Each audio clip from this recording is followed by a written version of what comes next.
pico do Everest, em si mesmo, nada tem, além de um pequeno espaço cheio de neve e sobras de bandeiras, daqueles que foram vitoriosos. Sobras com os nomes representando pessoas e países. Não tem exatamente um lugar para sentar-se e tem que tomar-se cuidado para não cair. O ar, completamente rarefeito e puro, dá uma sensação de entupimento de colesterol nas veias. A sensação física desagradável passa assim que o organismo restabelece a nova ordem funcional. A visão é o fator compensador do esforço supra-humano. Pouco alimento, geralmente desidratado ou pouco pesado, muita bagagem, podem atrasar o real motivo de chegar ao topo. O gelo e a neve fofa, o frio e o desconforto de equipamentos e roupas pesadas, tudo isso não é nada perante o deslumbre que tem-se no horizonte. Não adianta tentar pôr em palavras, são emoções e elas só trabalham com o idioma do pensamento. Dizer que tirar o fôlego é muito banal para a emoção que vem do céu. Sentado à porta da sua tosca cabana, Eiko olhava o horizonte. Logo choveria, e a chuva era uma neve constante, pois não conseguia permanecer líquida no choque que recebia. Gostava daquela visão mais que qualquer outra, e olha que podia circundar um monte, mas aquela que mostrava o vale era a sua preferida. Por isso construiu a cabana daquele lado. Construíra com coisas que encontrava, e desciam, muito pouco. Era cansativo e perigoso. Ele vivia ali, não sabia mais há quanto tempo. Perdera a noção e largara de contar. Sabia que era o ano de 1988, quando subiu pela primeira vez. Conhecer o pico, colocar a bandeira e escrever o seu nome. Entrar para a história como um dos poucos alpinistas que consegue vencer o velho e indomável Everest. No início, festa, sair com uma imensa caravana. Os nativos levam alimentos, barracas e equipamentos pesados e animais adaptados para isso, mulas ou bodes. Os acampamentos são para contar as ideias e come-se pouco e toma-se pouca água para diminuir o ritmo biológico.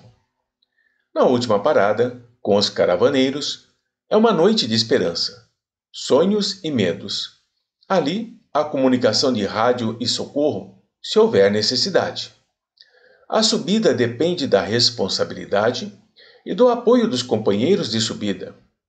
É uma escalada penosa e silenciosa, arrastando, além de si mesmo, os equipamentos extras, barracas e alimentos. Primeiro dia, foi muito bem. E subimos bastante. Encontramos um lugar para armar a barraca.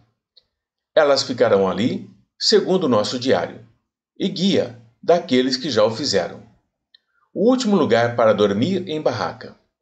O restante será em sacos entre os espaços de pequenas cavernas do próprio monte, que, de um jeito acolhedor, recolhe os homens, pequenos insetos, na dimensão de comparação e dá-lhe guarida e vida. O cansaço impediu conversas, e logo sairemos novamente. O segundo dia foi muito penoso. Tinha um sol inclemente e um vento que dificultava o colocar dos grampos de segurança. E não rendeu muito, e 2 companheiros disseram que tínhamos começado mal e desistiram. O terceiro dia começou com as despedidas dos desistentes, e lembro que marquei no diário. Dia 6 de abril de 1988. Nossos companheiros William e Pietro desistiram do sonho de entrar na história. Foi um dia longo e subimos bastante. Todo instante, o sol escondia-se nas nuvens, cada vez mais próximas, e a neve caiu à tarde. Mas, ao entardecer, encontramos um bom espaço para passar a noite. E nevou toda a noite. Não dormi de frio, e no dia seguinte estava congelado. Alguns movimentos e mais roupa. Um bom dia. De humor ruim e o hálito estava pastoso.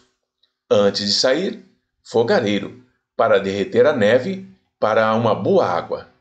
Quarto dia, de subida rápida, e o sonho e a esperança voltou aos nossos olhos. Encontramos um lugar para descansar, já no escuro, e nem lembramos de comer algo, apenas dormimos. No amanhecer, a visão era impossível de descrever. Chamei os companheiros que, lentamente, levantavam, e Marcelo não mexeu-se. Fui chamá-lo. Ele estava gélido, com os dentes travados. A morte chegou-lhe pelo frio. Foi muito triste. Avisamos no rádio e enterramos como pudemos. O silêncio foi a prece. Acredito que mais de assombro e medo do que prece mesmo. Subimos penosamente, porque resolvemos que as roupas e equipamentos e a comida de Marcelo eram um recurso extra. Era o quinto dia, e para tirar a imagem de morte, não paramos o dia todo. Quando o sol se fez ocaso, o fúcsia no céu, deixou-nos maravilhados. Paramos, mas não notamos o escuro para além do laranja e verde. E, no meio da noite, tremenda nevasca nos acolheu. E foi assim por 2 dias, ali no meio do nada, com a neve intempestiva que nos cobria o tempo inteiro, sem água e sem alimento, sem mexer-se e sem poder falar. Pensávamos que seria o nosso fim. 8º dia, tudo limpo e claro, como se nada tivesse acontecido. Mas a morte nos visitara novamente, e Carlos e Paulo ficaram ali. Novo silêncio. Coloquei a bandeira do Brasil sobre o túmulo raso. Escrevi o nome dos meus amigos, pois eles eram meus amigos. E chorei muito. Era um choro seco, e as poucas lágrimas congelavam no rosto. Levantamos acampamento e subimos. 3 dos meus estavam no caminho. Será que conseguiríamos olhar para cima? Antônio caminhava, como um guia italiano, quieto demais para sua raça. Mas ali ninguém era falante mesmo.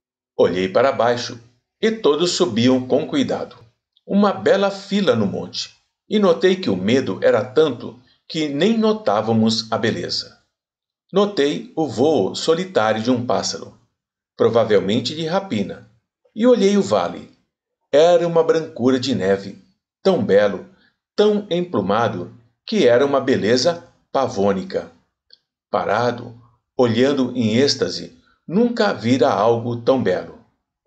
Ouvi um grito e, aterrorizado, vi Antônio descer no ar. Passou por nós e não sabemos onde parou. O horror foi tão intenso que não nos movíamos. Eu era o líder agora. Tinha que mexer-me, achar lugares certos para os grampos e tomar cuidado para os grampos da bota não jogarem neve desprendidas nos companheiros. Subimos e paramos antes do sol se pôr. Era uma boa clareira no monte, com bom espaço e, com inteligência, podia viver ali. Era um achado. Montamos acampamento e pudemos comer e alimentar a esperança.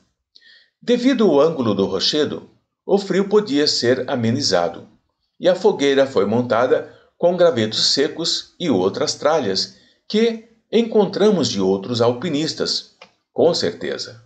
Ricardo olhava os pés negros pela gangrena e explicou que doía muito.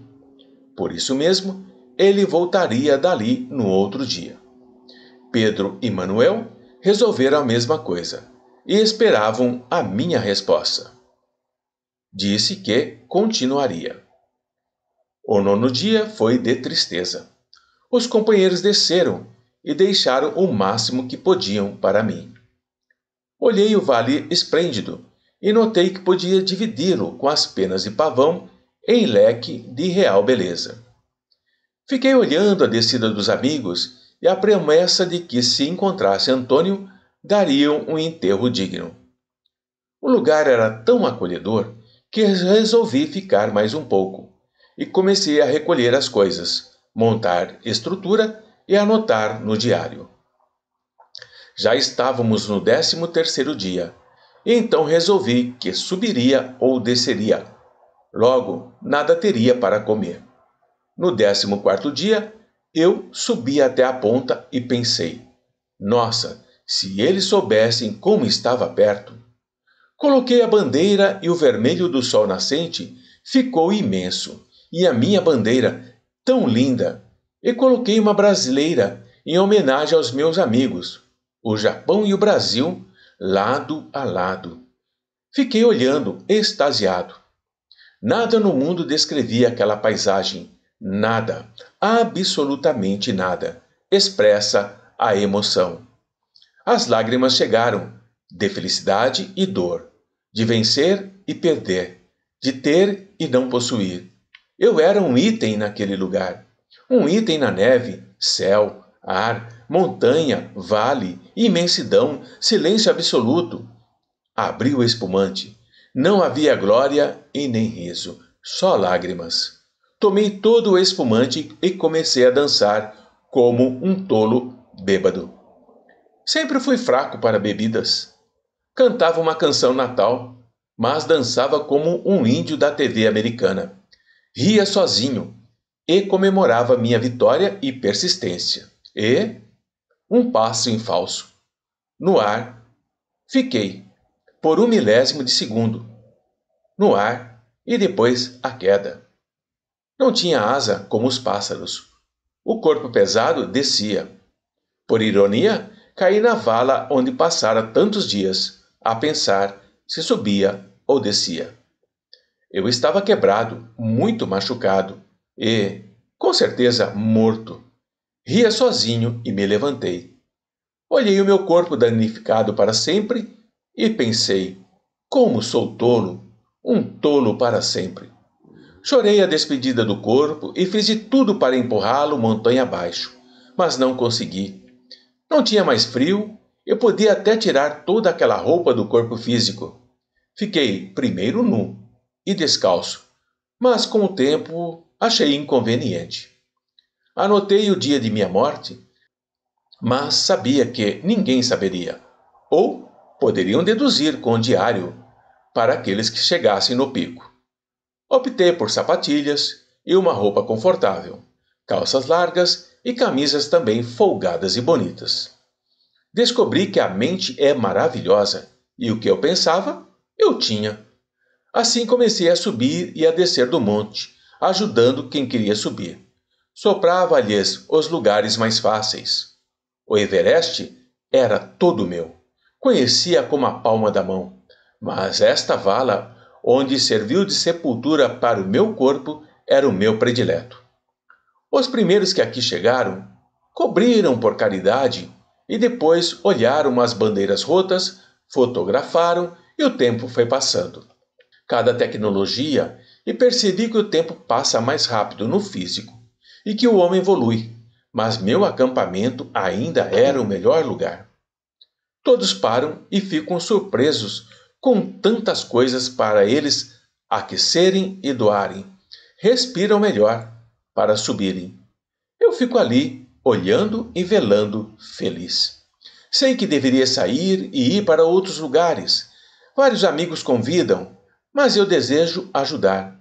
Aqui, esses loucos, tanto quanto eu, para ver este espetáculo criado por Deus e que é para poucos no corpo físico. Agora resolvi também ajudar os que morrem a voltarem para casa. Uns partem para outros lugares e vivem felizes, mas tem tantos que choram juntos do corpo, pensam que estão feridos e que o socorro chegará. Eu saio do meu paraíso para encontrar socorro para esses irmãos que não conseguem ver que Deus é vida e a morte é apenas uma ilusão de ótica. Agora ganhei ajudantes e felizes trabalhamos em toda a cordilheira para socorrer. E, nas cidades, também resolvi tornar-me um monge, pois assim os seus costumes aceitam-me com facilidade, e enquanto houver um necessitado, um choro nas cordilheiras magníficas de Deus, estaremos lá socorrendo. Somos felizes porque trabalhamos na grandiosa obra de Deus e o tempo não nos diz nada. A cada um segundo as suas obras.